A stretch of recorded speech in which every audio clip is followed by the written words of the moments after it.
لا تتوضأ وأنت في غفلة. ايه يطلع مع المخيم وشوف شباب خذ ذبيحات. يا سلام.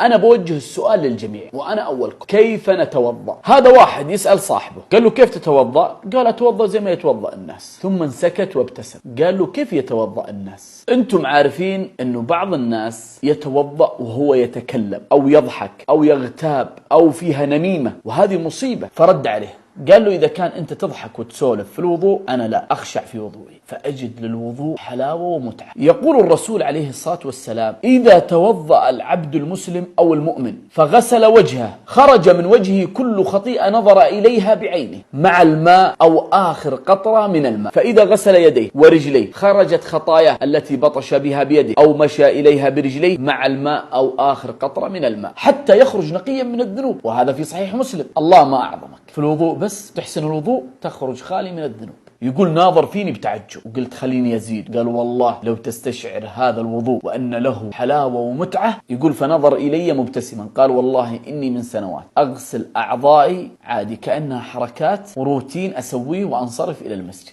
هذا حديث للرسول عليه الصلاة والسلام يرويه عمر بن الخطاب رضي الله عنه، يقول ما من عبد يتوضأ ثم يسبغ الوضوء ثم يقول أشهد أن لا إله إلا الله وحده لا شريك له وأشهد أن محمد رسول الله اللهم اجعلني من التوابين واجعلني من المتطهرين إلا فتحت له أبواب الجنة الثمانية يدخل منها أيهما يشاء. طبعا هذه رسالة مني لكم، والله حرام إن ندخل نتوضأ ولا نخشع ولا نتلذذ ولا نحس بالمتعة. هذا الماء الذي تغسل به أعضائك ليس سوى نور تغسل به قلبك. فنصيحة لا تتوضأ وأنت في غفلة.